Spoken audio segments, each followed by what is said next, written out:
Good morning! Good morning mga bossing! Good morning ka White Angel 1111. Sana'y nasa mabuti kang kalagayan. Ang reading natin ito ay para sa Pisces. Ito ay timeless reading. Kung kailan mo ito mapanood at makaresonate ka, please comment down. Ito ay general reading lamang kaya't hindi magre-resonate sa lahat. Give me a positive energy, Pisces. Give me a positive energy, Pisces.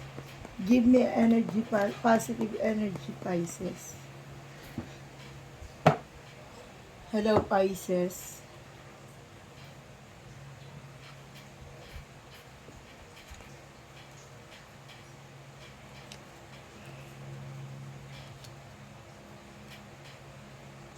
Magandang cards ng Pisces niya. Sinasabi rito, Pisces, na Wheel of Fortune. Iikot na raw magandang kapalaran para sa iyo. Marami raw magdadala sa iyo ng mga swerte.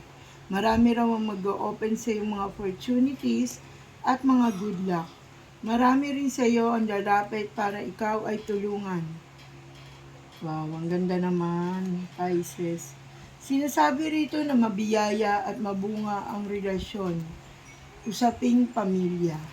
Magtatagumpay ka raw dahil inspirasyon mo ang iyong asawa at mga anak. Sinasabi rin dito na mahal ninyo ang isa't isa. Kung kaya nag-iisip ka kung tutuloy ka sa iyong pangingibang bansa o dito ka na lang maghanap ng iyong kapalaran o magninegosyo ka na lang. Sinasabing may pagkamahinang yung loob, Pisces. Kaya pagka nag-iisip ka sa malalayong lugar, parang hindi mo kakayaning iwanan dahil mahal na mahal mo nga ang iyong pamilya. Pero hindi naman lahat ng Pisces ganun, ano? Sinasabi dito na ilan sa mga Pisces ay ganun ang katayuan sa buhay. Pero kahit ano pa man ang piliin mo, mapa-abroad man ito, o nandiyan ka sa probinsya, pupunta ka Maynila, or sinasabi na mapa-abroad o mapa-Maynila o kung ano man malayo sa yung mga minamahal, hindi naman lahat ay may ganong kalagayan. Yung iba naman gusto talagang lumayo para makaipon, mabili yung lahat ng gusto. Wala namang taong ayaw mabili yung gusto, di ba?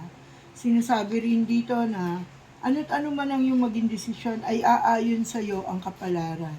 The Empress. Sinasabi rin dito na nasa mga palad mo ang magagandang kapalaran, nasa mga palad mo ikalalago ng iyong buhay, nasa sayo kung magtatayo ka ng negosyo. Ang isipin mo lang, yung pinag-aralan mong negosyo, yun talagang magtatagumpay ka, Pisces. Yun talagang pinag-aralan mo, di ba? Yun tutugma sa'yo. Yun nawa ang iyong ma-open na, wow, the sun. Sinasabi rito na ang the sun ay magandang kapalaran na darating sa'yo na baka masilaw ka sa tagumpay na ipagkakaloob ng araw sa'yo. Di ba pagka may araw, may sunset, merong sunrise na nagsisimula na mamayagpag ka or anuman larangan ng pinasok mo, sisikat ka. Pero sinasabi sa'yo na may sunset na papalubog ang araw. Kung kaya't kailangan mo mag-ipon. Kapag nandiyan ka na sa tagumpay na hinaharap mo o hinahangad mo o tagumpay na nakuha mo, sinasabi ng kapalaran mo ng barang ito na matuto kang mag-ipon. Dahil pagdating na araw, sikat na sikat ka nga, hindi ba, mga artista nga, sikat na sikat, nalalaos pa. Tayo pa kaya na hindi naman ganun kaganapang kilala, or baka artista ka sa kasalukuyan. Sikat na sikat ka na ngayon. Kung kaya't ipunin mo yung sinupin mo yung pera, yung kapalaran, yung kabuhayan na dumarating sa'yo. Pinapaalala niya na sinupin mo ang natatanggap mo or sikat na sikat ka sa social media. 'Di ba? Pag sikat na sikat ka, kilala ka na, marami ka na naiipon, marami ka na nai-invest, ipagpatuloy mo 'yan.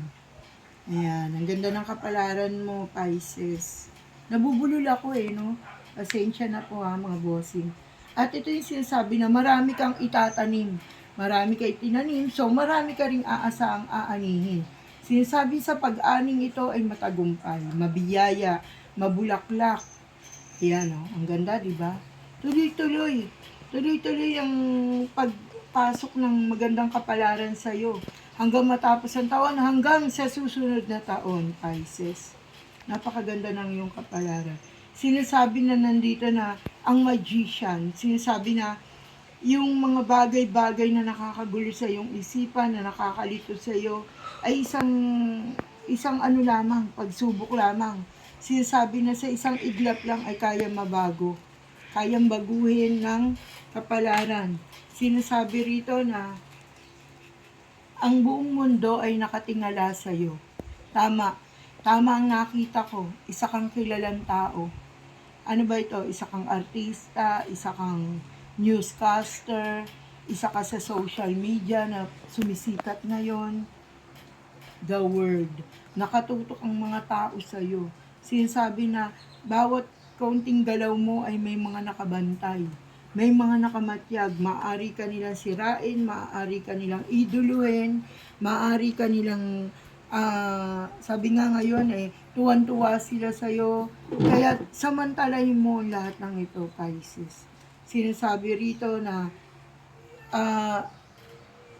nasa tuktok ka ng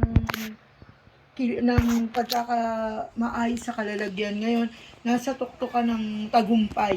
Yun. Sinasabi rin dito na marami kang natatanggap na regalo mula sa ibang tao.